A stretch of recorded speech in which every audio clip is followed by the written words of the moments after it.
नमस्कार साथी। Mission online academy में आप सभी साथियों का स्वागत है, हार्दिक अभिनंदन है। साथी, एक कहना है कि प्रधान शिक्षक के बैच आप सभी साथियों के लिए ऑनलाइन ऑफलाइन चालू हो चुकी है, जिसमें ऑनलाइन बैच में लाइव क्लासेज आपको पता होगा साथी, ये जानकारी होनी चाहिए। लाइव क्लासेस शाम में 7 बजे PM से चलती है। लाइव क्लास शाम 7 PM चलती है। थोड़ा सा हम सिलेबस के बारे में जानकारी दे दें कि इस प्रधान शिक्षक में दो पार्ट होगी। एक पहले पार्ट 1 होगा और दूसरा क्या होगा, पार्ट 2 होगा।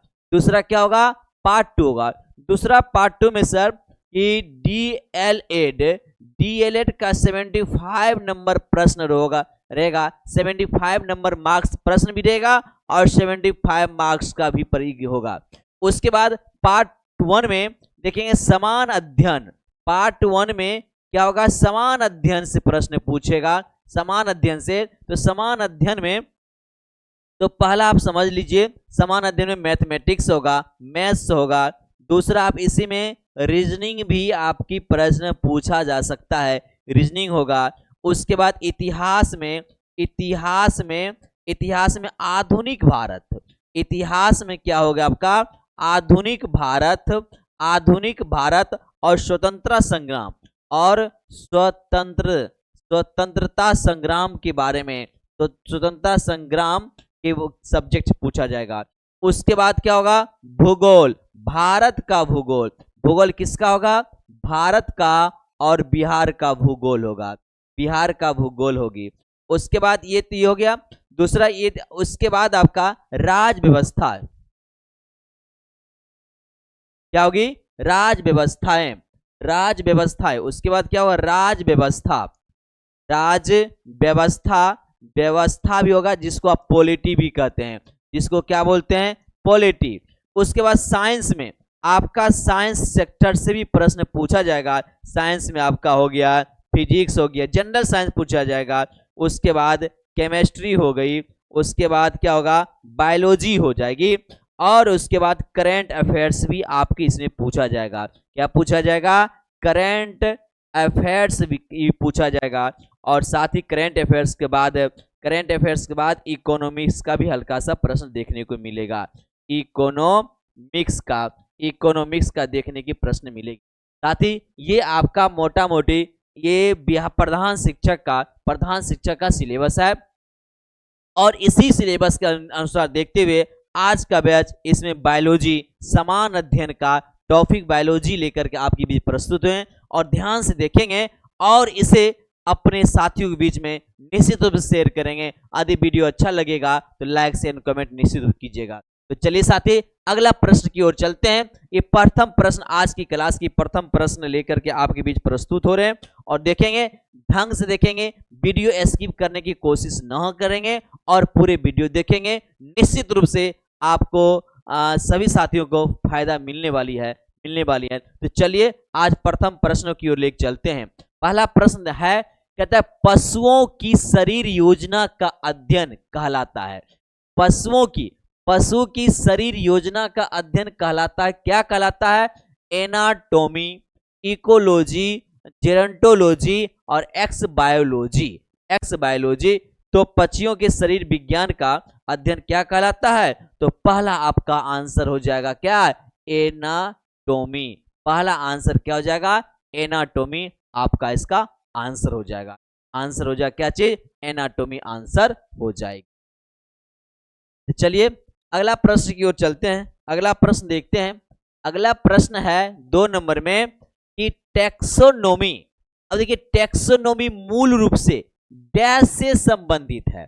तो टैक्सोनॉमी किससे संबंधित है, जैव विविधता से, कर ढांचा से, खगोल विज्ञान की एकल शाखा से, मानव व्यवहार का अध्ययन से। तो टैक्सोनॉमी संबंधित किससे है, टैक्सोनॉमी मतलब एक तरह से वर्गीकरण कहते हैं। किससे संबंधित है, ऑप्शन नंबर ए हो जाएगा, क्या चीज, जैव विविधता से। टैक्सोनॉमी किससे संबंधित है, तो जैव विविधताओं से टैक्सोनॉमी आपकी संबंधित है। ओके, ए नंबर आपका आंसर हो जाएगा। चलेंगे 2 नंबर, तीसरा प्रश्न देखते हैं। तीसरा प्रश्न है कि निम्नलिखित में कौन सा मकड़ियों का अध्ययन किया जाता है। निम्नलिखित में से कौन सा मकड़ियों का अध्ययन किया जाता है।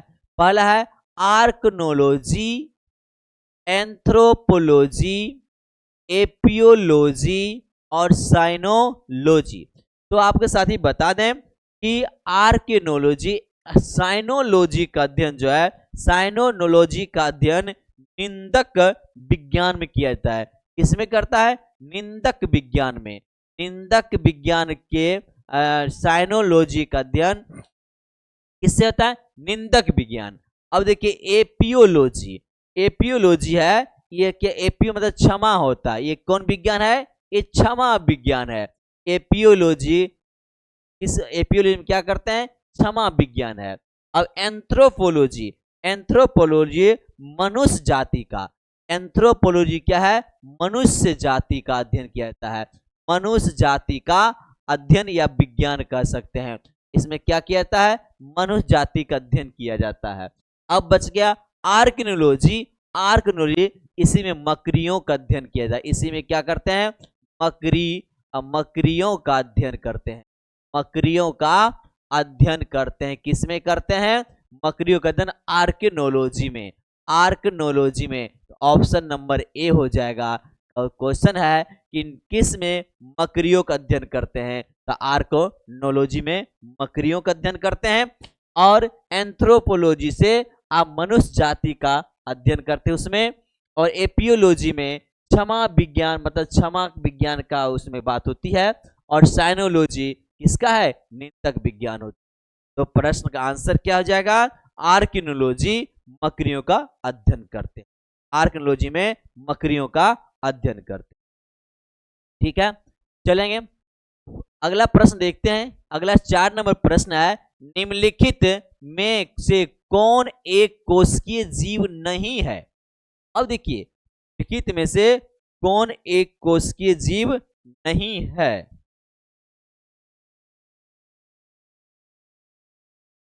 ये कौन एक कोशिकीय जीव नहीं है, इसमें कौन एक कोशिकीय जीव है लिखना। नहीं है, क्या है? एक कोशिकीय जीव है। लिखा अमीबा, हाइड्रा, स्पाइरोगैरा, पैरामीशियम। आंसर क्या होगा? बी नंबर आपका हाइड्रा हो जाएगा। आंसर क्या होगा? बी नंबर आपका हाइड्रा आंसर हो जाएगा। ठीक है, चलेंगे अगला प्रश्न चलते देखते हैं। 5 नंबर प्रश्न है, निम्नलिखित में से किसे जीव विज्ञान का जनक कहता है? अब देखिए जीव विज्ञान का जनक अर्थात बायोलॉजी का फादर ऑफ बायोलॉजी क्या हो गया? Father of biology, biology father of biology किसको कहते हैं? अरिस्टोटल को कहते हैं। अरिस्टोटल को कहते हैं अर्थात अरस्तु को। अरिस्टोटल यानी फादर ऑफ बायोलॉजी किसे कहते हैं? अरस्तु कहते हैं, अरस्तु को। अब ये इसलिए father of zoology, zoology father of zoology भी कौन है? अरस्तु है। फादर ऑफ बायोलॉजी भी अरस्तु है और फादर ऑफ जूलॉजी भी अरस्तु है। अब father of botany, father of botany इसको लिख सकते हैं फादर, फादर ऑफ बॉटनी। तो फादर ऑफ बॉटनी, बॉटनी ये हो जाएगा थियोफ्रैक्टस। थियोफ्रैक्टस कौन है? थियोफ्रैक्टस। तो बॉटनी मतलब वनस्पति विज्ञान, वनस्पति विज्ञान, वनस्पति विज्ञान। बॉटनी मतलब वनस्पति विज्ञान। जूलॉजी मतलब जंतु विज्ञान। जूलॉजी मतलब क्या हो गया? जंतु विज्ञान। अब ये प्रश्न कहता है निम्नलिखित में किसे जीव विज्ञान का जनक कहते हैं? तो फादर और बायोलॉजी किसे कहते हैं? फादर ऑफ बायोलॉजी किसे कहते हैं? तो आंसर क्या हो गया? अरस्तु हो जाएगा, फादर ऑफ बायोलॉजी। और अरस्तु को ही फादर ऑफ जूलॉजी भी कहा जाता है। और उसके बाद थियोफ्रैक्टस जो है, तो थियोफ्रैक्टस क्या है? वनस्पति विज्ञान का जनक है। ये क्या हो गया? Father of botany. ये फादर ऑफ बॉटनी कौन हो गए? थियोफ्रैक्टस हो गए। इसका आंसर क्या होगा? ए नंबर आपका आंसर हो जाएगा। ए नंबर आपका आंसर हो जाएगा। चलेंगे अगला प्रश्न आते हैं। अगला 6 नंबर प्रश्न है, कहते हैं निम्नलिखित में क्या प्राणी कोशिका का घटक नहीं है?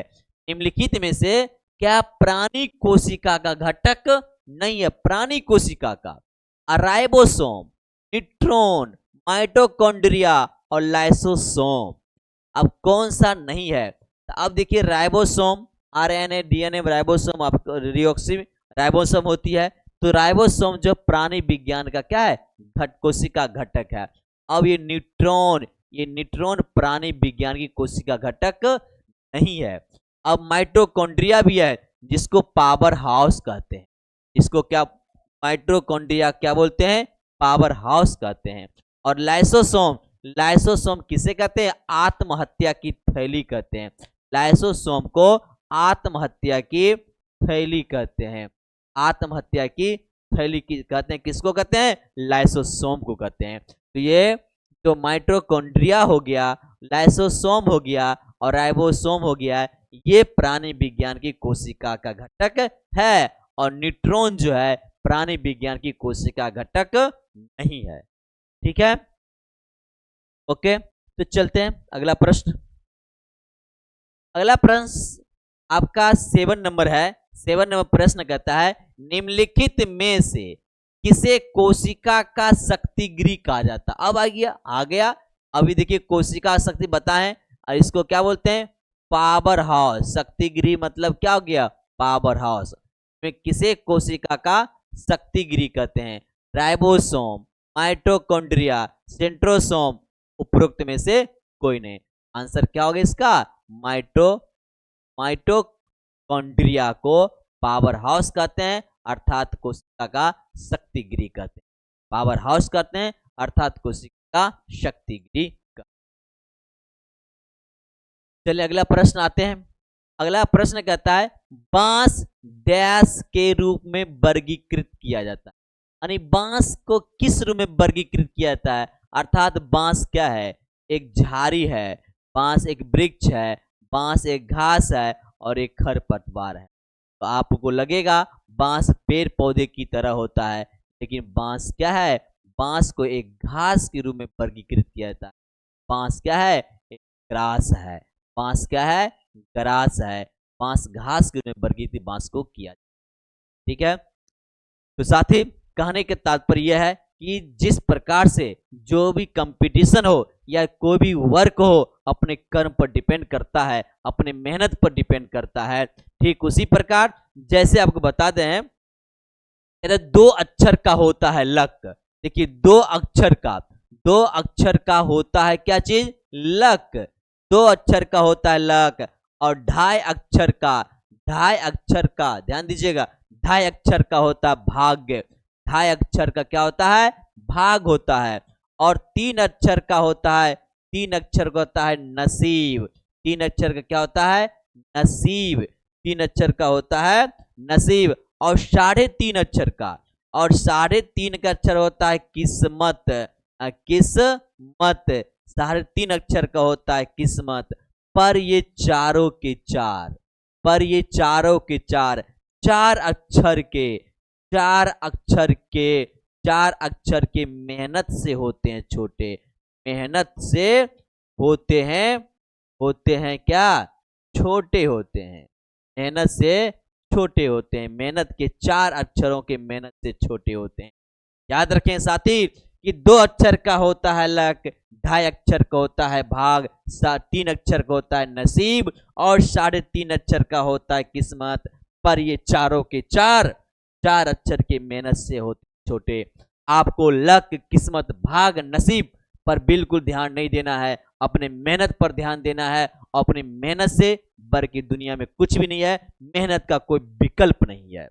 इसलिए साथी आने वाला एग्जाम, चाहे किसी प्रधान शिक्षक का एग्जाम हो, प्रधान शिक्षक का परीक्षाएं हो, या बीपीएससी का परीक्षा हो, या किसी भी कंपटीशन की परीक्षा हो, अपनी मेहनत सही दिशा में आप करेंगे तो आपको दुनिया में किसी चीज की कमी महसूस नहीं होगी और सब अपने आप आपसे जुड़ता चला जाएगा। साथी तो ये बैच प्रधान शिक्षकों के लिए है। 40,247 लगभग पोस्ट है। उसमें बिहार के तमाम, हमें लगता है इस 40,000 40,247 पोस्ट में लगभग आप जानते नियोजित शिक्षक तो निश्चित भरेंगे 3.5 लाख, 3,68,000 नियोजित टीचर हैं और साथ प्राइवेट वाले भी भर सकते हैं। लगभग यह फॉर्म से ये 4.5 लाख से 5 लाख तक फॉर्म भरा जा सकता है और 4.5 से 5 लाख तक फॉर्म भराएगा तो जिसमें 40,000 का पोस्टिंग होगा। यह कंपटीशन थोड़ा सा टफ है, इस देखने पर डाटा देखने पर टफ है, लेकिन साथ ही यदि आप मेहनत करेंगे आपको 40,243 में निश्चित सफलता मिलेगी और आप आ जाएंगे। सिर्फ आप मिशन ऑनलाइन एकेडमी के साथ जुड़ कर रहना है, आपको मिशन ऑनलाइन एकेडमी के साथ आप जुड़े रहिएगा। ये क्लास है, लाइव क्लासेस भी मिलेगी यहाँ पर और रिकॉर्डेड क्लास भी आपको मिलेगी। कहते निम्नलिखित में से कौन एक स्तनपायी नहीं है। अब देखिए स्तनपायी उसे कहते हैं जो जंतु अब बच्चे को दूध पिलाती है, जो जंतु बच्चे को दूध पिलाती है, जो जंतु बच्चे को दूध पिलाती है उसको क्या बोलते हैं, स्तनपायी जंतु, मेमल्स कहते हैं, उसे क्या कहते हैं, मेमल्स कहते हैं। तो स्तनपायी नहीं है। गाय देखिए अपने बच्चे को भी दूध पिलाती है, अब देखिए मछली है, व्हेल है और बकरी है। आप जानते हैं बकरी भी अपने बच्चे को क्या करती है, दूध पिलाती है और व्हेल भी बच्चे ही जन्म देती है और मछली क्या करती है, अंडा देती है। अर्थात क्या हो गया कि स्तनपायी नहीं है। तो कौन स्तनपायी नहीं है, मछली आपका स्तनपायी जंतु नहीं है।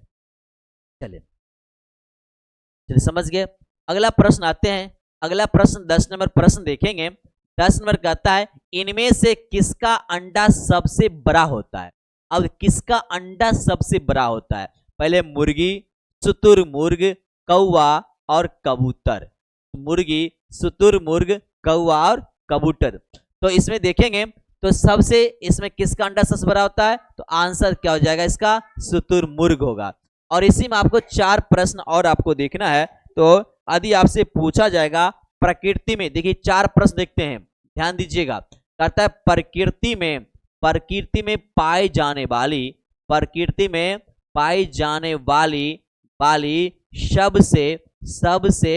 सबसे बड़ा कोशिका, सबसे क्या होगा, सबसे बड़ी कोशिका किसका है, बड़ी कोशिका किसका है, यही हो जाएगा शुतुरमुर्ग का अंडा। ये किसका हो जाएगा, शुतुरमुर्ग का अंडा। सबसे बड़ी कोशिका शुतुरमुर्ग का अंडा, शुतुरमुर्ग का अंडा। सबसे बड़ी कोशिका क्या हो जाएगा, शुतुरमुर्ग का अंडा। इसमें सबसे प्रकृति में पाई जाने वाली, इसी में लिखेंगे प्रकृति में, ऑल ओवर में, प्रकृति में पाए जाने वाली सबसे छोटी कोशिका,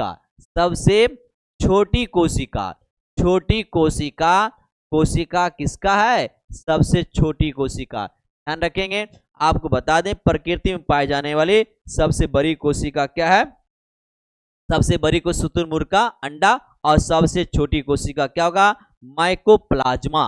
क्या है,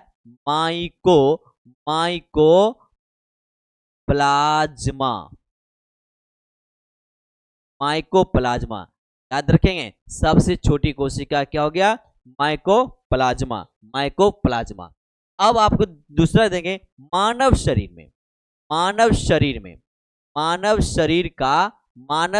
का सबसे छोटा कोशिका किसका होता है, सबसे छोटी का कोशिका क्या है, शुक्राणु। क्या है, शुक्राणु जिसको एस्पर्म कहते हैं। क्या हो गया, सबसे छोटी कोशिका किसका है, तो मानव शरीर में इसका सबसे छोटी कोशिका शुक्राणु जो एस्पर्म है। उसके बाद इसी में कहेंगे मानव शरीर में ही चौथा देखेंगे, मानव शरीर का सबसे बड़ी कोशिका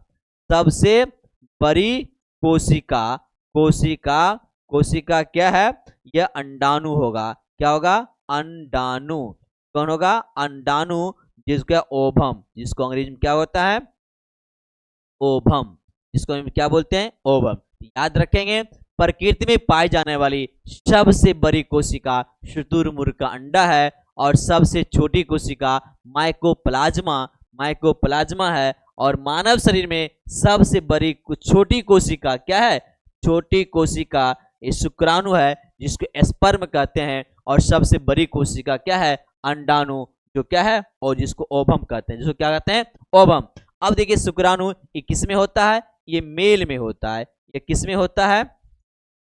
ये मेल में होता है। और शुक्राणु मेल में होता है और अंडाणु क्या होता है? ये फीमेल में होता है। क्या होता है? ये फीमेल में होता है। ध्यान रखेंगे इस चीज को। तो इसमें प्रश्न करता है इनमें से किसका अंडा सबसे बड़ा होता है? तो किसका अंडा सबसे बड़ा होता है? ये शुक्राणु का अंडा सबसे बड़ी होती है। ठीक है, ओके। चलिए अगला प्रश्न को उड़ाते हैं।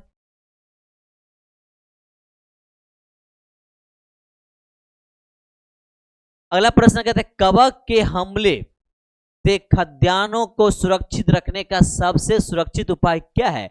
अब देखिए कवक का हमले करने के कारण खाद्यान्नों मतलब भोजन योग्य पदार्थ, भोज्य योग्य, खाद्यान्न मतलब क्या हो गया?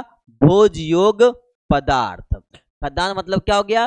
भोज योग्य पदार्थ को सुरक्षित रखने का उपाय क्या है? कीटनाशक का छिड़काव करना, उबालना, सूरज की रोशनी में सुखाना और धूमीकरण। अब देखिए कीटनाशक का छिड़काव करने से तो सुरक्षित तो रह सकता है, लेकिन उसे मानव किसी न किसी रूप से अपने को खा लेता है, जिससे मानव शरीर को क्या नुकसान भी पहुंचती है। इसलिए अच्छी उपाय यह नहीं है। तो कवकों के हमले से बचने के लिए सबसे अति उत्तम है क्या उपाय है? यह सूरज की रोशनी में सुखाना, अर्थात जो नमी होता है उसमें कवक का जन्म ले लेता है या उसको परेशानी हो जाती है, कवक को फैलने में मदद मिलती है। कहाँ? जहाँ नमी होती है।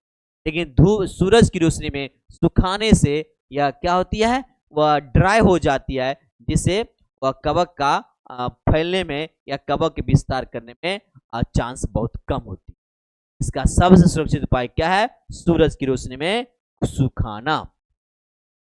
चले अगला प्रश्न देखेंगे। कहता है सबसे बड़ा सजीव पक्षी क्या है? सजीव पक्षी सबसे बड़ा आंसर है शुतुरमुर्ग, मोर, कौवा, डोडो। तो आप सभी इसका आंसर जानते होंगे। इसका आंसर क्या होगा? ए नंबर शुतुरमुर्ग। 12 का क्या हो जाएगा? ए नंबर आपका शुतुरमुर्ग हो जाएगा। 12 का ए हो जाएगा आपका शुतुरमुर्ग।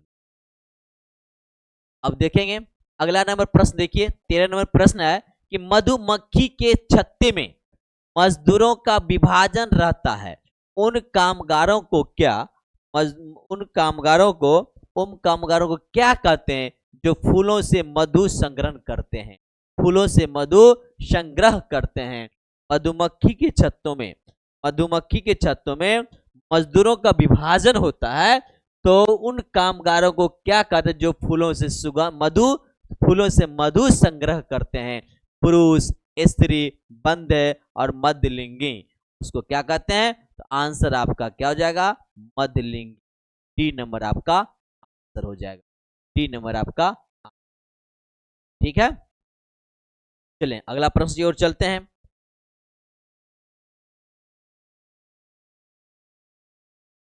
चलिए 14 नंबर प्रश्न देखते हैं। 14 नंबर प्रश्न कहता है पशुओं की ग्रीष्मकालीन निद्रा के तत्व को क्या कहते हैं? पशुओं के ग्रीष्मकालीन निद्रा के तत्व को क्या कहते हैं?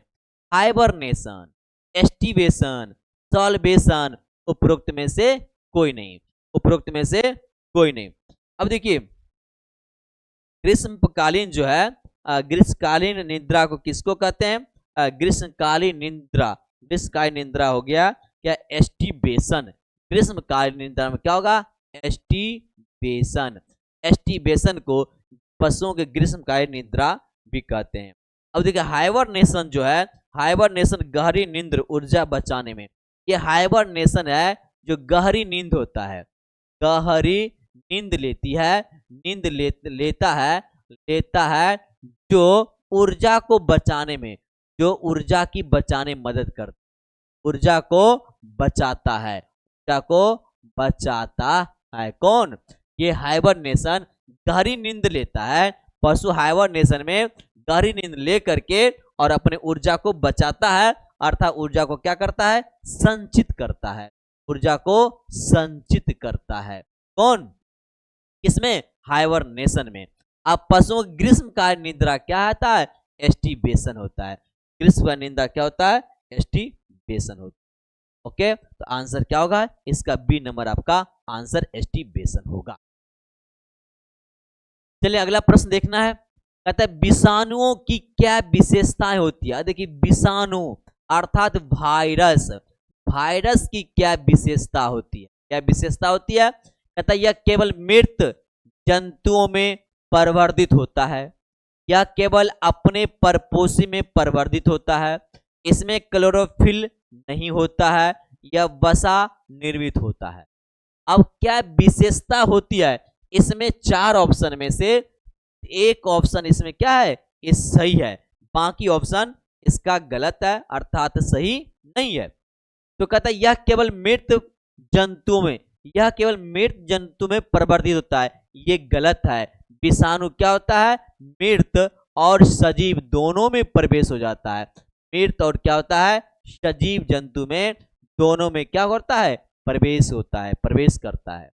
यह केवल अपने परपोषी में परिवर्तित होता है, कहते हैं अपने परपोषी में परिवर्तित होता है, ये केवल नहीं होगा, यह कहता है केवल नहीं है, अपने परपोषी में तो जाता ही है, अन्य में भी प्रवेश कर जाता है, ये भी आंसर आपका। अब कहता है इसमें क्लोरोफिल नहीं होता है, यही आंसर आपका क्या है, बिल्कुल सही है, इसमें क्लोरोफिल नहीं होता है। अधिक क्लोरोफिल होता तो अपने आप स्वयं भोजन बनाता, ये खाता। ये क्लोरोफिल किस में होती है, पादप में होती है। क्लोरोफिल किस में होती है, क्लोरोफिल होता किसमें, पादप में होता है, पादपों में क्लोरोफिल होता है, इसको हरित लवक, हरित लवक कहते हैं हिंदी में। और इससे क्या होता है, अपने प्रकाश संश्लेषण द्वारा, प्रकाश संश्लेषण से भोजन प्राप्त करता है। प्रकाश संश्लेषण क्या करता है, भोजन प्राप्त करता है। कौन, अपना भोजन प्राप्त करता है, किसने, जो पादप में क्लोरोफिल होता है तो। लेकिन ये जो है अब विषाणु में क्लोरोफिल नहीं होता है, यह वसा निर्मित होता है, ये वसा निर्मित भी नहीं होता है। इसका आंसर क्या होगा, विषाणु की क्या विशेषता होती है, इसमें क्लोरोफिल नहीं होता है, यही आपका सी नंबर का आंसर है। सी नंबर क्या है आपका आंसर, ठीक है। ओके, अगला प्रश्न आते हैं, अगला प्रश्न की ओर जाते हैं। अगला कह रहा है प्रश्न 16 नंबर प्रश्न है, किसकी विद्यमानता के कारण चींटी अपने चारों ओर की वस्तुओं को देख सकती है। अब देखिए बहुत इंपॉर्टेंट प्रश्न है, ये आप लोग जानते होंगे। चींटी जो है अपनी चारों ओर देखता है, 360 डिग्री, 360 डिग्री आप अपने आप उसने क्या करता है, चींटी देख सकता है।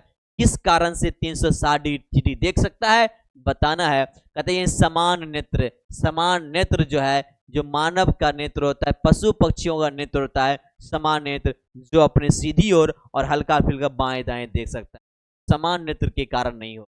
अब सिर के ऊपर स्थित नेत्र, ये भी आंसर नहीं है। कहते हैं पूर्ण विकसित नेत्र के कारण सभी लोग का जो समान ढंग से देखते हैं, उनका नेत्र भी क्या होता है, पूर्ण विकसित ही होता है, पूर्ण विकसित होता है, ये भी आंसर नहीं होगा। तब क्या है, आंसर हो जाएगा संयुक्त नेत्रों के कारण। उसका नेत्र क्या होता है, उसका नेत्र क्या होता है, संयुक्त होता है, उसका नेत्र कंपाउंड होता है, जिसके कारण चींटी अपने चारों ओर अर्थात 360 डिग्री देख सकती है, ठीक है। चलिए अगला प्रश्न आपका है 17 नंबर में, निम्नलिखित में से कौन सा वह एकमात्र सर्प है जो अपना घोंसला बनाता है। अब देखिए सांप, कौन सा सांप है जो अपना घोंसला बनाता है, पाइपर, करैत, अजगर, नागराज, जिसको किंग कोबरा कहते। अब देखिए करैत तो घर में रहता है, बेसिकर घर में रहती है, और अजगर तो विशाल होता है, जो बड़े बड़े जंगलों में रहता है। तो ये सब तो घोंसला नहीं बनाता है, तो घोंसला कौन बनाता है, जिसको किंग कोबरा कहते हैं, अर्थात नागराज अपना घोंसला बनाता है। एक ही सर्प है जो किंग कोबरा कोबरा वो क्या करती है, अपना घोंसला बना, घोंसला हुआ। ठीक है, चलिए अगला प्रश्न देखते हैं 18 नंबर में। कहते हैं निम्नलिखित में कौन सी प्रजाति में सर्प से लड़ने का गुण पाया जाता है। सर्प से लड़ने का गुण, इसका मतलब सांप से लड़ने का गुण, स्नेक से लड़ने का गुण किसमें रहता है, नेवला में, बिल्ली में, शेर में, घोड़ा में। सब प्रचलित आंसर क्या है, नेवला में। अब नेवला में क्यों रहता है, तो नेवला में क्यों रहता है इसमें बता दें कि एसीटाइलकोलिन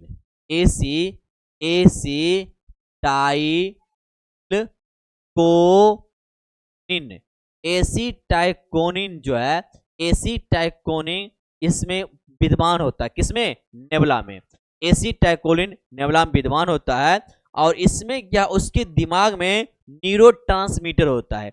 नेवले के दिमाग में, नेवले के दिमाग में, नेवले के दिमाग में क्या होता है, नेवले की दिमाग, नेवला जो है उसके मस्तिष्क में अर्थात दिमाग में क्या होता है, न्यूरो ट्रांसमीटर होता है, न्यूरो ट्रांसमीटर होता है, ट्रांसमीटर होता है, न्यूरो ट्रांसमीटर होता है। किसके दिमाग में, नेवले के दिमाग में न्यूरो ट्रांसमीटर होता है, जिससे क्या होता है, ये सर्प का जो है, सर्प का जो विष उसको काटता है तो न्यूरोटॉक्सिन उस पर असर नहीं करता।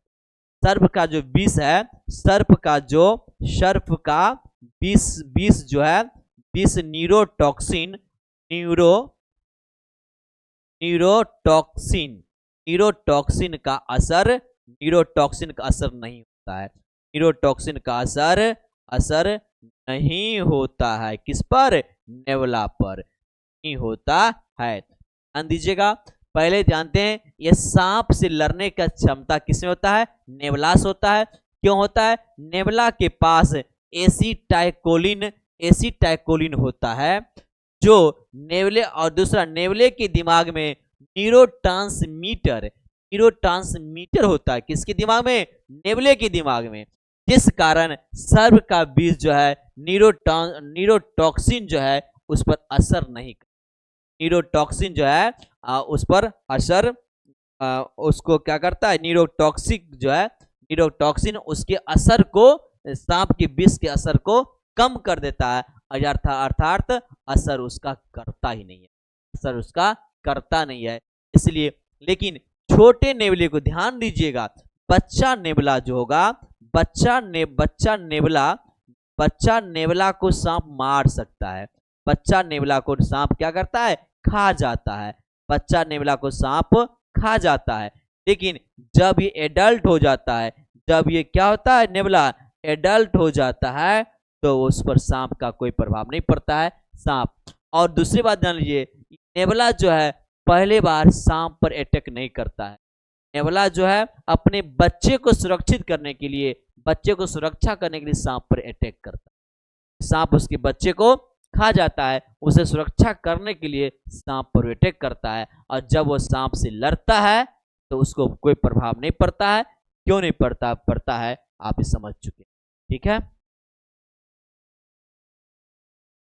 अगला प्रश्न आते हैं।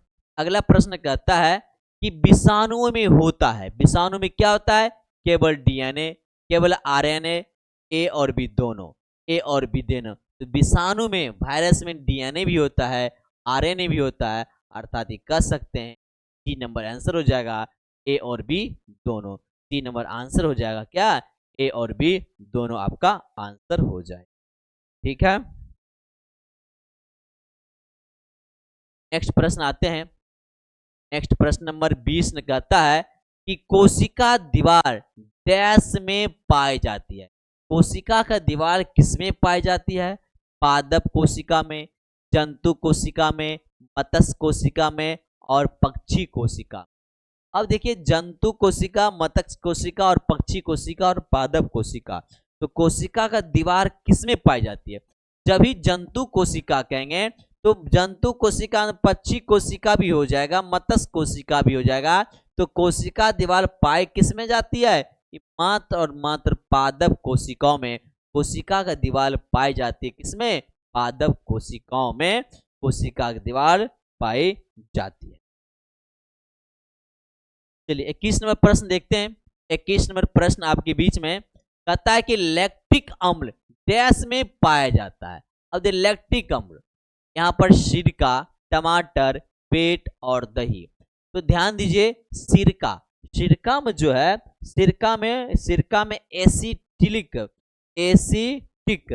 सिरका में क्या होता है, एसिटिक अम्ल पाया जाता है।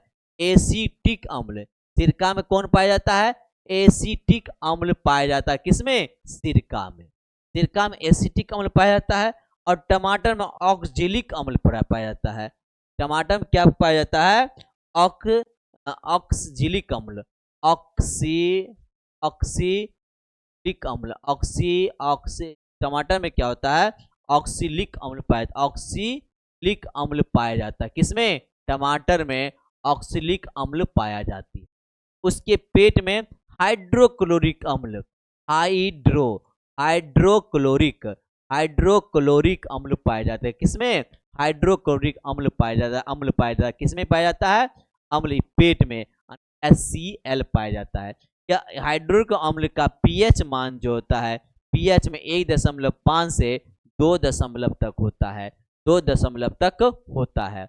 और दही में लैक्टिक अम्ल पाया जाता है, लैक्टिक अम्ल पाया जाता है। दही में क्या पाया जाता है, लैक्टिक अम्ल पाया जाता है। किसमें, दही में लैक्टिक अम्ल। तो क्या होगा, ये दही हो जाए।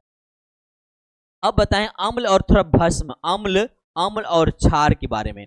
अम्ल और क्षार ध्यान दीजिए हल्का सा। अम्ल और क्षार में अम्ल क्या, जिसका pH मान जो है, pH मान 7 से कम होता है, 7 से कम होता है, उसको बोलते हैं अम्ल। और जिसका pH मान जो है 7 से अधिक होता है, 7 से अधिक होता है, उसको क्या बोलते हैं, क्षार बोलते हैं। उसको क्या बोलते हैं, क्षार बोलते हैं। और जिसका pH मान सिर्फ 7 होता है, उसको उदासीन कर, ध्यान रखिएगा, इसको क्या कहते हैं, उदासीन कर। अम्ल किसको कहते हैं, जिसका pH मान 7 से कम होता है वो अम्ल कहलाता है, एसिड कहलाता है। और जिसका pH मान 7 से अधिक होता है वह क्या कहलाता है, क्षार कहलाता है। और जिसका pH मान 7 ही होता है उसको क्या बोलते हैं, उसको उदासीन कहते हैं। तो क्वेश्चन है कि लैक्टिक अम्ल में पाया जाता है, तो लैक्टिक अम्ल किस में पाया जाता है, किसमें, तो दही में पाया जाता है। ऑप्शन नंबर डी हो गया। सिरका में एसिटिक अम्ल पाया जाता है, टमाटर में ऑक्सीलिक अम्ल पाया जाता है। और पेट में जो है, किसी का पेट में, मानव पेट किसमें, तो हाइड्रोक्लोरिक अम्ल पाया जाता है। और जिसका pH मान कितना होता है, 1.5 से 2 के बीच होता है। ठीक है, नेक्स्ट प्रश्न देखते हैं।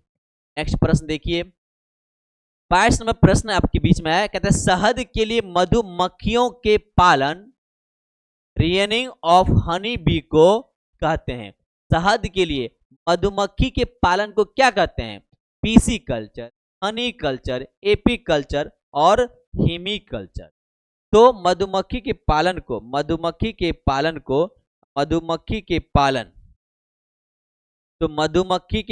क्या बोलते हैं, मधुमक्खी पे एपी कल्चर, मधुमक्खी के पालन को क्या बोलते हैं, apiculture. Option number C. और पीसी कल्चर जो है मत्स्य होता है, मत्स्य पालन होता है। पीसी कल्चर किसको कहते हैं, मत्स्य, यानी मछलियों का पालन, मछलियों का पालन, अध्ययन नहीं, क्या हो गया, मछलियों का पालन। मत्स्य पालन किसका होता है, पीसी कल्चर में मत्स्य पालन होता है। और मधुमक्खी क्या होगा, एपी कल्चर, मधुमक्खी क्या होता है, एपी कल्चर।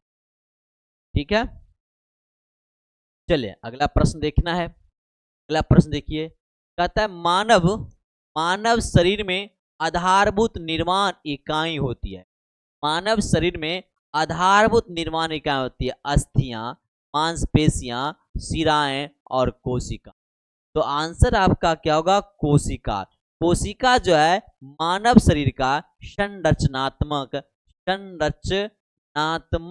तथा क्रियात्मक, मानव शरीर का मूलभूत, मानव शरीर का, लिख सकते हैं, मानव शरीर का मूलभूत इकाई, मूलभूत इकाई। मूलभूत इकाई क्या है?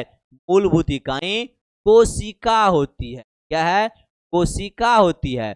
और कोशिका जो है सबसे छोटी संरचनात्मक तथा क्रियात्मक इकाई है। क्रियात्मक इकाई है।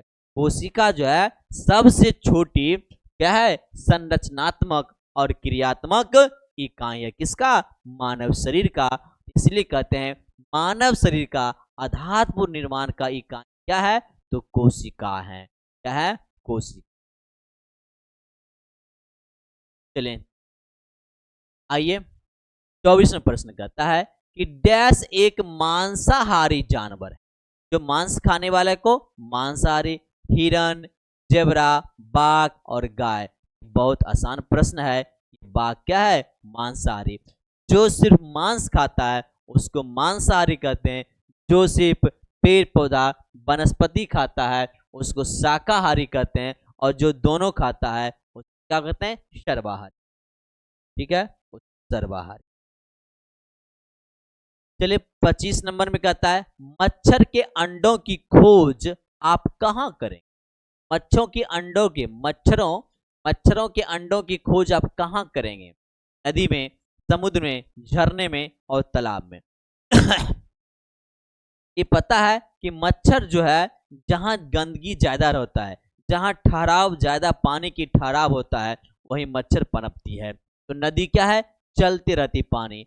समुद्र में भी चलने वाली पानी है। और झरना चलते हैं और रुकने वाली पानी क्या है? एक तालाब। किसी किसी चारों ओर पानी इसमें रुकी रहती है, चलती पानी नहीं है, इकट्ठा पानी रहती है। जिससे क्या होगा? पानी का जमाव बहुत दिनों तक होती है, की भी हो सकती है। उसे मच्छर ज्यादा पनपने की मच्छर पनपता है।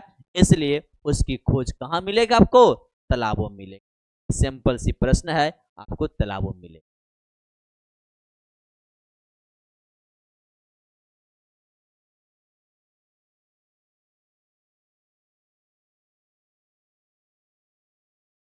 कहता है जानवर जो विशिष्ट रूप से केवल किसी विशेष क्षेत्र में पाए जाते हैं वो क्या कहते हैं? विशेष क्षेत्र में पाए जाते हैं। कहाँ पाए जाते हैं? विशेष क्षेत्र में पाए जाते हैं। विशेष क्षेत्र में पाए जाते हैं वो जानवर, उसको क्या कहते हैं?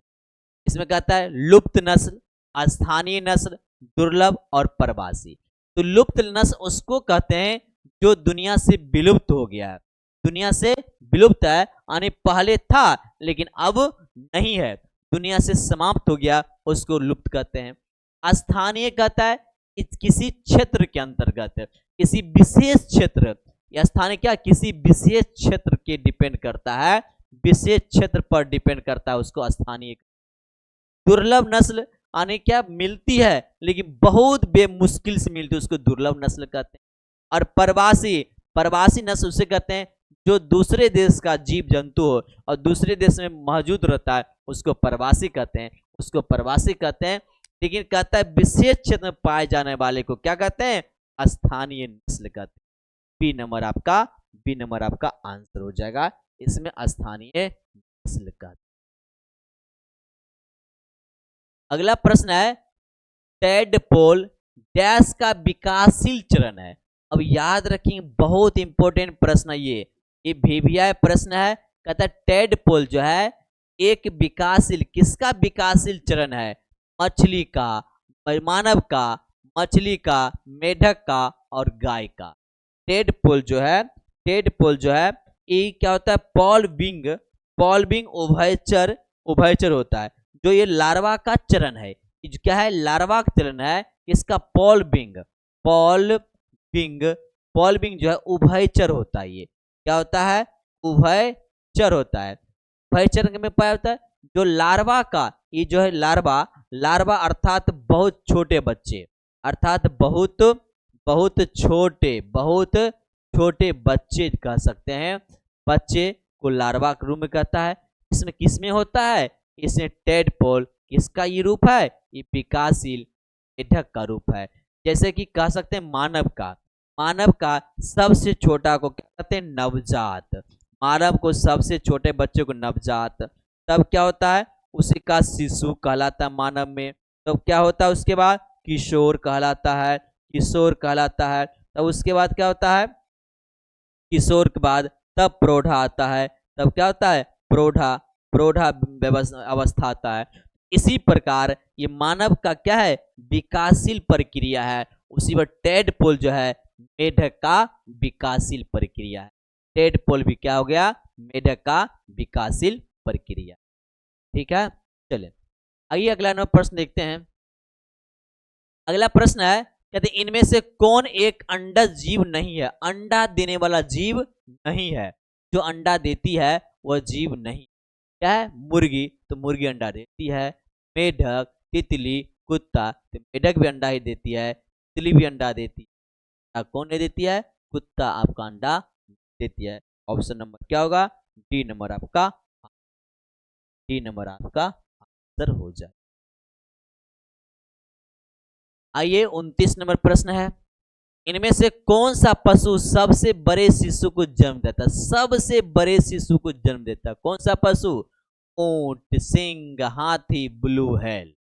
तो पृथ्वी मतलब कहेंगे पृथ्वी पर सबसे बड़ा जंतु भी कौन है, बड़ा जंतु भी ब्लू हेल है। और सबसे बड़ा पशु भी क्या करती है, ये ब्लू हेल ही जन्म देती है। तो क्या हो जाएगा, ब्लू व्हेल हो जाएगा।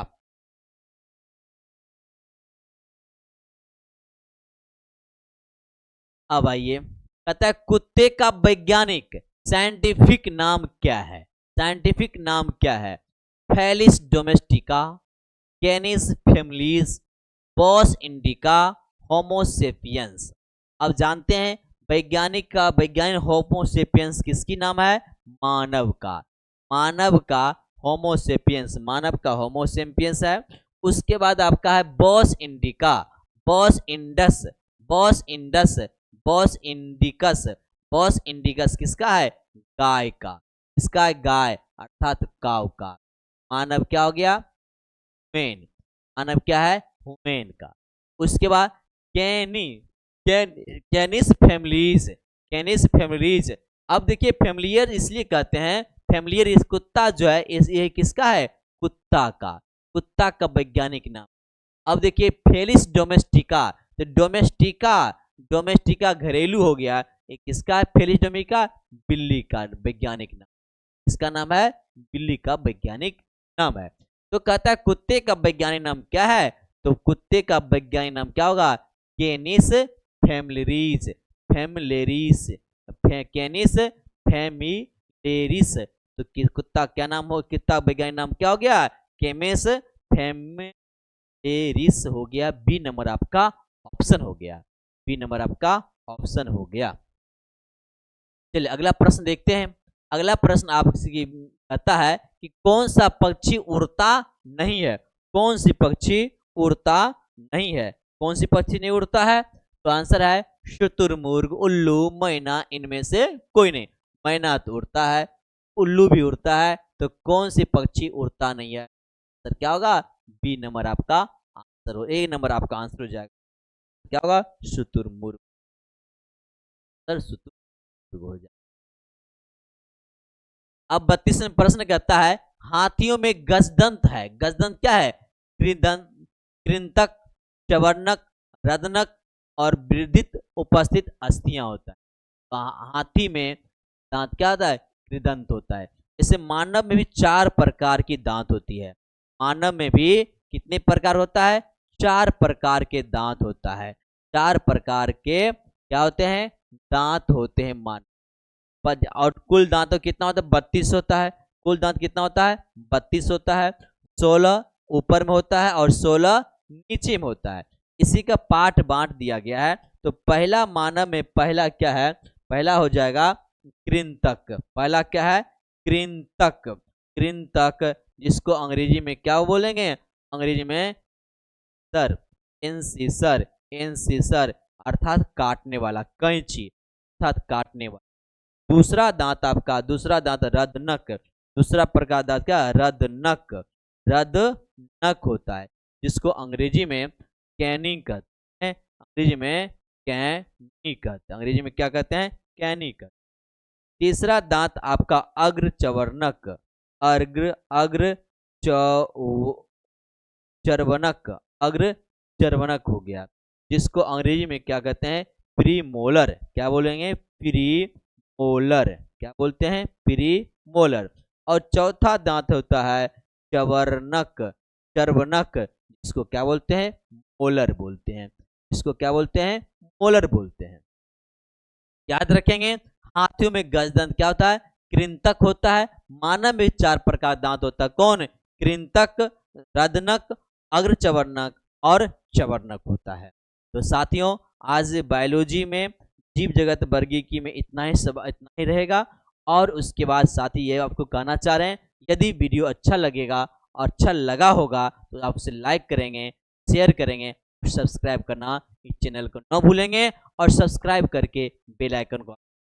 और साथ ही और दूसरी इंफॉर्मेशन कहते हैं, प्रत्येक दिन प्रधान शिक्षक का बैच 7 बजे से 7 PM से चालू होता है। विशेष जानकारी के लिए आप 7992258422 पर आप संपर्क कर सकते हैं, बस इतना ही। सभी साथियों को best of luck, thank you.